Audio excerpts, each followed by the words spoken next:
Islam adalah agama keadilan dan memperhatikan semua hak. Islam agama keadilan dan memperhatikan semua hak. Islam memperhatikan hak Allah. Hak Allah apa? Apa hak Allah itu? An ta'buduhu wa la tusyriku bihi syai'a. Ketika Nabi bertanya kepada Mu'adz bin Jabal, "Ma haqqullahi 'alal ibad?" Apa?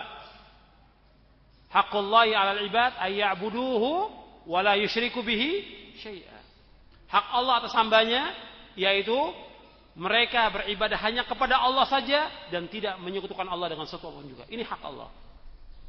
Kemudian Islam memperhatikan hak Rasulullah. Kalau kita lihat sekarang kaum muslimin tidak memperhatikan hak Rasulullah. Mereka sibuk dengan menyanjung nama Nabi Muhammad, merayakan perayaan Maulid Nabi dan yang lainnya.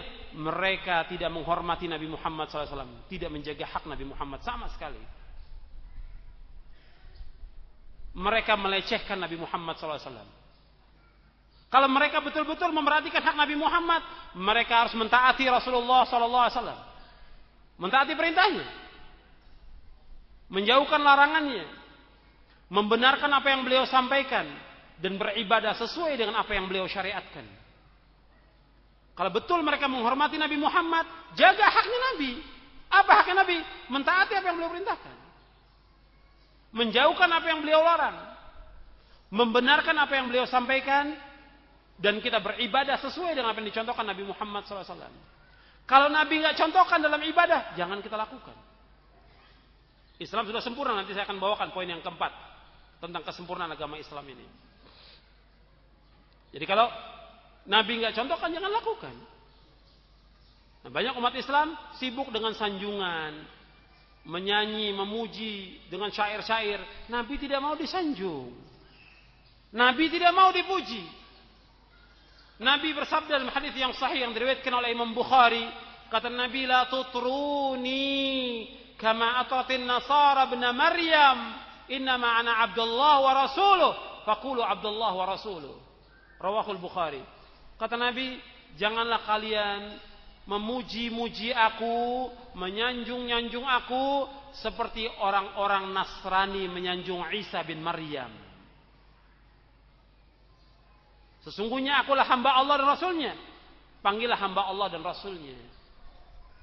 Orang Nasrani memuji Nabi Isa, kemudian menjadikan sebagai apa? Sebagai Tuhan selain Allah. Dipuji, disanjung, menjadikan sebagai Tuhan selain Allah. Nabi nggak mau dipuji, Nabi nggak mau disanjung. Nabi ingin umatnya taat kepada beliau. Itu yang membawa kepada keselamatan. Jadi ketika Nabi disanjung-sanjung, dipuji, Nabi tidak mau. Engkau orang yang terhormat, engkau sayyid, dan yang Nabi nggak mau. Kata Nabi, qulu biqaulikum wa la yastajriyannakumus syaitan. Katakanlah dengan perkataan yang wajar dan jangan kamu diseret oleh syaitan. Nabi tidak mau dipuji, sanjung, tidak mau. Kalau kita lihat keadaan umat Islam sekarang, memuji dan menyanjung aja. Sibuk dengan perayaan Maulid yang Nabi tidak kerjakan, sahabat tidak kerjakan, tabi'in tidak kerjakan, hatta yang mereka agungkan Imam Syafi'i tidak pernah mengerjakan. Yang pertama kali mengerjakan Maulid Nabi siapa? Yaitu orang-orang Syiah Rafidhah dari Bani Fatimiyin pada abad yang keempat, yang mereka betul-betul mencaci maki dan mengkafirkan sahabat Abu Bakar wa Umar. Ini dari Fatimiyin di Mesir pada abad keempat. Jadi hak Rasul itu harus diperhatikan. Ikhwan fillah, azakumullah, hak Rasulullah harus diperhatikan untuk taat. Kemudian hak orang tua tadi sudah saya sebutkan. Kemudian juga hak sesama kaum muslimin, hak tetangga. Islam jaga hak tetangga. Itu bisa dilihat ayatnya dalam surah An-Nisa ayat 36.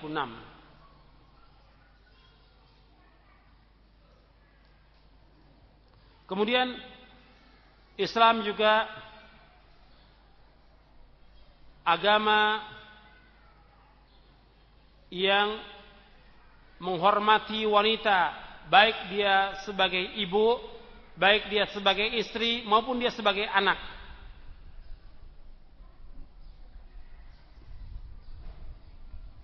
Islam adalah agama yang mengatur semua urusan, baik urusan pribadi, keluarga, masyarakat, dan juga negara. Itu diatur dalam Islam. Islam adalah agama kebersihan. Menganjurkan kebersihan. Nabi bersabda, "At-tuhuru syatrul iman." At-tuhur, kebersihan itu, bersuci itu sebagian dari iman. At-tuhur maksudnya bersuci itu sebagian dari iman. Tapi an-nadzafatu minal iman bukan hadis. Itu bukan sabda Nabi itu. An-nadzafatu minal iman bukan sabda Nabi. Ya, bukan perkataan Nabi itu. An-nadzafatu yang perkataan Nabi, at-tuhuru syatrul iman. Bersuci itu sebagian dari iman. Islam mengatur kebersihan. Islam menyuruh untuk istinja, cebok. Kalau kita kencing kita harus bersihkan. Bersihkan. Bersihkan kemaluannya, dibersihkan, dan juga bersihkan kencingnya. Jangan sampai terkena kepada badan kita, pakaian kita. Karena umumnya azab kubur disebabkan karena kencing, kata Rasulullah. Juga yang perempuan, yang akhwat, yang umat, perhatikan itu. Anaknya kalau kencing. Perhatikan, najis. Hatta kencing anak kecil semuanya najis, laki dan perempuan. Najis. Meskipun dia masih menyusu tetap najis. Cuma bedanya kalau laki dan perempuan, bayi yang laki dan perempuan masih menyusu, untuk yang laki diciprati. Selama dia belum makan, tetap najis, diciprati. Kalau dia terkena baju. Tapi untuk perempuan dicuci. Kalau dia sudah makan, si bayi ini semuanya sama hukumnya. Harus dibersihkan. Itu perhatikan. Kadang-kadang anak itu kencing dibiarkan saja kemana-mana. Terkena kain, terkena baju, terkena celana, terkena yang lainnya. Najis. Islam memperhatikan kebersihan. Dan umumnya azab kubur disebabkan karena kencing. Kata Rasulullah dalam hadis yang sahih yang diriwayatkan oleh Imam Daraqutni, "Istanzihu minal baul, fa inna 'amata 'adzabil qabri minhu." Adalah kalian bersihkan diri kalian dari kencing, karena sungguhnya azab kubur disebabkan karena kencing. Itu perhatikan. Islam mengatur kebersihan. Jadi menjaga diri kita dari najis. Dan Islam juga mengatur bagaimana tentang haid, tentang nifas, dan lain. Semua diatur Islam. Bagaimana mandinya.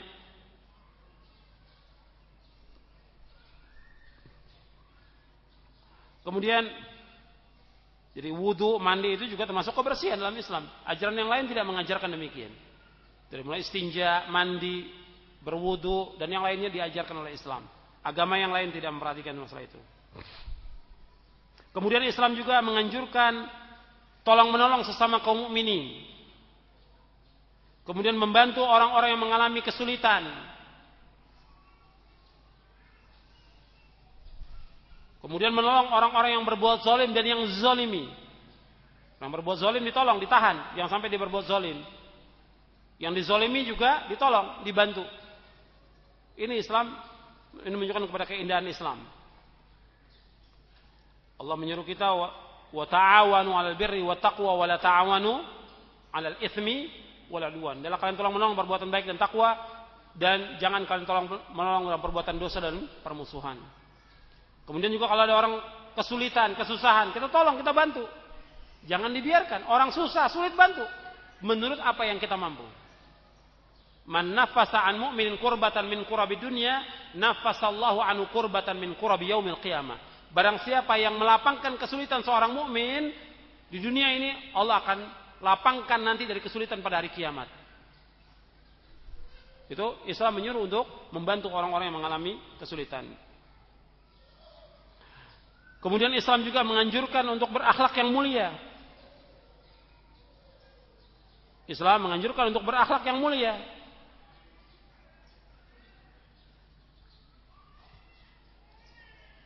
Dan masih banyak yang lain lagi dari keutamaan Islam ini.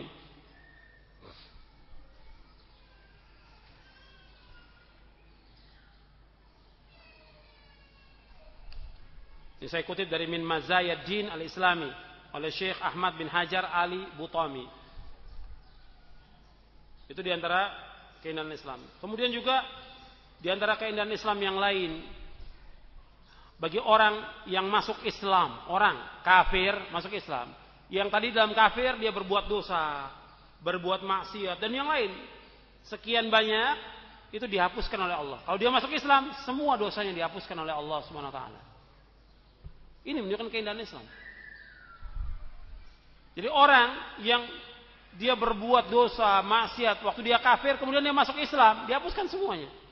Seperti contoh hadis Amr bin As. Pada waktu Amr bin As masuk Islam, dia mengatakan, ketika aku sudah condong kepada Islam, aku mengatakan kepada Nabi, buka tanganmu.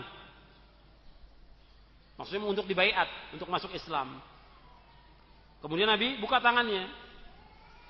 Ketika Nabi sudah buka tangannya, Amr tadinya mau jabat tangan Nabi, ditarik oleh Amr. Tidak jadi.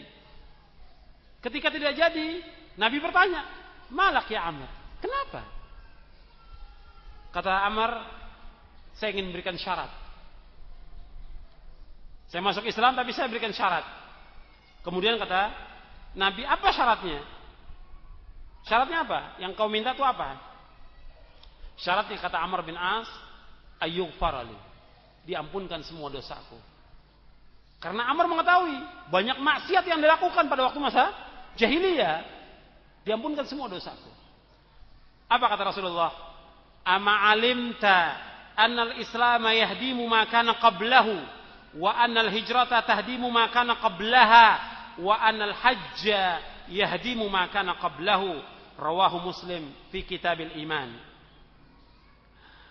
Kata Nabi SAW, tidakkah engkau ketahui bahwa Islam menghapuskan apa yang sebelumnya, bahwa hijrah menghapuskan apa yang sebelumnya, dan haji itu menghapuskan apa yang sebelumnya.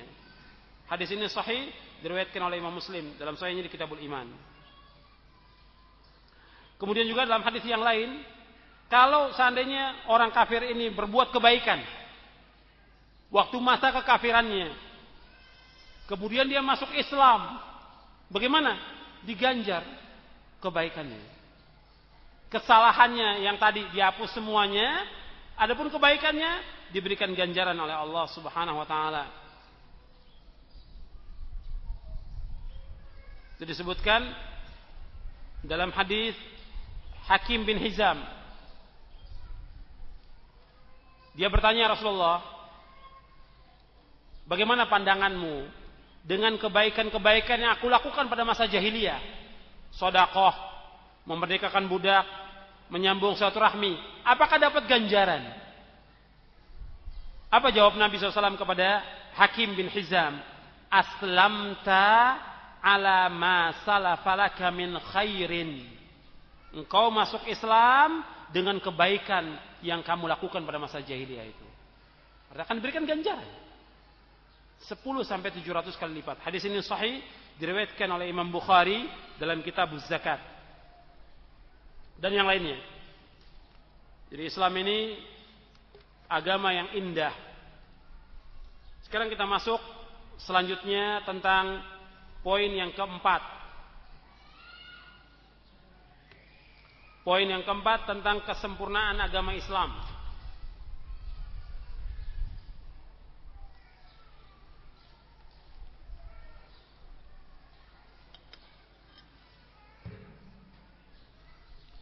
Bahwa agama Islam adalah agama yang sempurna. Sempurna agama Islam ini. Allah turunkan agama Islam ini kepada Nabi Muhammad, Nabi yang terakhir. Dan agama Islam ini sudah sempurna semuanya. Dalam masalah akidah, ibadah, akhlak, manhaj, dakwah, masalah politik maupun yang lain sudah sempurna. Allah Subhanahu wa taala berfirman di dalam surah Al-Maidah surah 3 ayat surah 5 ayat 3. Allah Subhanahu wa taala berfirman, "Al-yauma akmaltu lakum dinakum wa atmamtu 'alaikum ni'mati wa raditu lakumul Islam madina." Pada hari ini aku telah sempurnakan bagimu agamamu, aku telah cukupkan nikmatku atasmu, dan aku ridho Islam menjadi agama bagimu. Ayat ini dijelaskan oleh Al-Hafidz Ibnu Katsir dalam tafsirnya. Kata Al-Hafidz Ibnu Katsir tentang ayat ini, hadhihi akbaru ni'amillahi ta'ala ala hadhil ummati haitsu akmalallahu ta'ala lahum dinahum fala yahtajuna ila dinin ghairihi wala ila nabiyyin ghairi nabiyyihim walihada ja'alahu Allah ta'ala khatamal anbiya wa ba'athahu ila al-insi wal jinn fala halala illa ma ahallahu wala harama illa ma harramahu wala dina illa ma syara'ahu wa kullu syai'in akhbara bihi fahuwa haqqun wa sidqun la kadhiba wala khulfa kama qala ta'ala wa tammat kalimatu rabbika sidqan wa adla ay sidqan fil akhbari wa adlan fil awamiri wan nawahi falamma akmala Allah lahumuddin tammat alaihimun ni'matu walihada qala al-yawma akmaltu lakum dinakum ay fardahu antum li anfusikum fa innahu ad-dinu alladhi ahabbahu Allah wa radiyahu wa ba'atha bi afdala rusulil kiram wa anzala bihi ashrafa kutubih. Kata Al-Hafidz Ibnu Katsir rahimahullah dalam tafsirnya, beliau wafat tahun 774 Hijriah. Ini merupakan nikmat Allah yang paling besar atas umat Islam ini, di mana Allah telah sempurnakan bagi mereka agama mereka. Maka mereka tidak membutuhkan kepada agama selain dari agama Islam ini. Mereka tidak membutuhkan kepada nabi selain dari Nabi Muhammad sallallahu alaihi wasallam. Karena itu Allah jadikan Nabi Muhammad sebagai penutup para nabi. Allah utus Nabi Muhammad kepada manusia dan jin. Maka tidak ada yang halal kecuali apa yang dihalalkan oleh Nabi Muhammad SAW. Tidak ada yang haram kecuali apa yang diharamkan oleh beliau. Tidak ada agama melainkan apa yang disyariatkannya. Semua atau segala sesuatu yang beliau kabarkan adalah benar dan jujur. Tidak ada kedustaan. Dan tidak ada kebohongan. Tidak ada penyalahan janji. Sebagaimana Allah berfirman, telah sempurna kalimat Rabbmu dengan jujur dan adil. Jujur dalam masalah berita dan adil tentang perintah dan larangan. Tatkala Allah sempurnakan agama Islam ini, maka Allah sempurnakan nikmat ini. Karena itu Allah berfirman, pada hari ini aku telah sempurnakan bagimu agamamu. Aku telah cukupkan nikmatku atasmu dan aku ridho Islam menjadi agama bagimu. Maka hendaklah kalian ridho agama ini untuk diri kalian. Sesungguhnya agama ini agama yang dicintai oleh Allah dan diredhoinya. Dan Allah telah mengutus dengannya seutama-utama Rasul yang mulia. Dan Allah turunkan seutama-utama kitabnya, semulia-mulia kitabnya. Jadi ikhwan fiddin, a'azakumullah, ini nikmat yang terbesar. Sudah sempurna agama ini, tidak boleh lagi kita tambah. Semuanya Nabi sudah jelaskan. Makanya setelah ayat ini turun pada hari Arafah, pada Hajjatul Wada', tidak ada lagi hukum halal dan haram. Tidak ada lagi. Kurang lebih 81 hari setelah ayat ini turun, kemudian Nabi wafat. 80 hari setelah ayat ini turun di Arafah, Nabi wafat. Maka Al-Hafidz Ibnu Katsir menyebutkan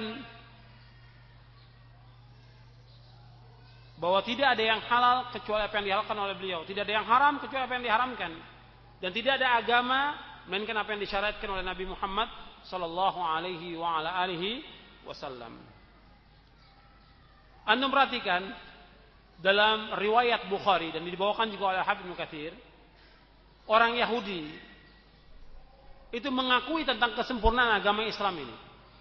Orang Yahudi mengakui tentang sempurnanya agama Islam. Maka mereka mengatakan kepada Umar bin Khattab. Mereka mengatakan kepada Umar bin Khattab radhiyallahu an, kata mereka,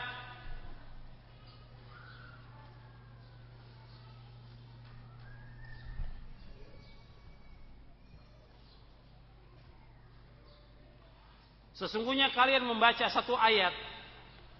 Kalau ayat itu turun kepada kami, akan kami jadikan sebagai hari Id, hari raya. Ini kata orang Yahudi kepada sahabat Umar. Kalian membaca ayat, satu ayat dalam Al-Quran, itu al-yauma akmaltu lakum. Kalau ayat itu turun kepada kami, orang-orang Yahudi, kami jadikan sebagai hari raya. Kata Umar bin Khattab radhiyallahu an, sesungguhnya aku tahu tentang ayat itu turun dan kapan diturunkan. Dan aku ketika itu wallah, aku berada di Arafah. Dan ayat itu turun pada sore hari di hari Arafah. Jadi orang Yahudi mengakui tentang sempurnanya agama Islam. Mestinya orang Islam juga mengakui tentang sempurnanya agama ini. Tidak boleh mereka menambah-nambah dengan sesuatu. Jadi orang Yahudi mengakui tentang sempurnanya agama Islam, tapi orang Islam tidak mengakui. Masih mereka menambah-nambah ajaran-ajaran yang baru. Jadi Nabi sudah jelaskan apa yang membawa manusia ke surga, Nabi sudah jelaskan. Yang menjauhkan manusia dari api neraka, Nabi sudah jelaskan. Semuanya lengkap agama ini. Tidak ada satupun yang terluput. Dalam hadis Nabi berkata, "Ma baqiya syai'un yuqarribu minal jannati wa yuba'idu minan nari illa wa qad buyyina lakum." Tidak ada sesuatu yang tertinggal dari agama ini. Apa saja yang mendekatkan kalian ke surga sudah dijelaskan. Apa saja yang menjauhkan kalian dari api neraka sudah dijelaskan. Sampai disebutkan dalam hadis, ini hadis diriwayatkan oleh Imam Tabrani dalam Mu'jamul Kabir. Dalam riwayat Tabrani juga kata Abu Darda, Rasulullah telah meninggalkan kami dalam keadaan apa saja yang di langit tentang burung itu Nabi sudah menyebutkan tentang ilmunya. Ya semua sudah dijelaskan. Tidak ada satupun yang terluput dalam Islam ini. Dari mulai manusia dilahirkan sampai manusia masuk surga, masuk neraka, Nabi sudah jelaskan. Jadi Islam agama yang sempurna, kewajiban kita sebagai umat Islam untuk ittiba', mengikuti contoh Nabi Muhammad sallallahu alaihi wasallam. Kalau menambah sesuatu yang baru, berarti menuduh Nabi khianat. Nabi sudah sampaikan semua agama ini. Kalau ada orang menambah-nambah sesuatu yang baru, berarti menuduh Nabi Muhammad khianat kepada agama Islam ini.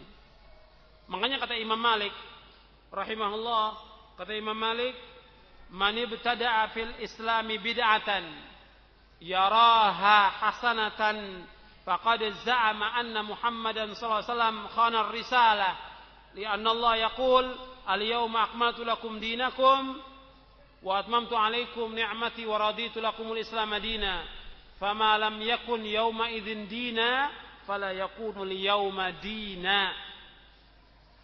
Kata Imam Malik bin Anas rahimahullah, barang siapa yang mengadakan sesuatu yang baru dalam Islam ini, satu bid'ah yang dianggap bid'ah itu baik, maka sungguh dia telah menuduh Nabi Muhammad ini khianat. Sesungguhnya Allah berfirman, "Pada hari ini aku telah sempurnakan bagimu agamamu. Aku telah cukupkan nikmatku atasmu dan aku ridho Islam menjadi agama bagimu." Apa yang tidak menjadi agama pada hari itu, pada zaman Nabi, maka sekarang pun tidak menjadi agama. Ini dijelaskan oleh Imam Asy-Syatibi dalam kitabnya Al-I'tisam di juz yang pertama. Ya, sampai di sini dulu. Kita istirahat sebentar, kemudian nanti saya lanjutkan lagi, dan kalau ada pertanyaan yang berkaitan dengan materi ini, antum ajukan pertanyaan. Jadi materi kita belum selesai. Masih ada satu poin lagi. Wassallallahu nabiyana Muhammadin sallallahu alaihi wa ala alihi wasallam.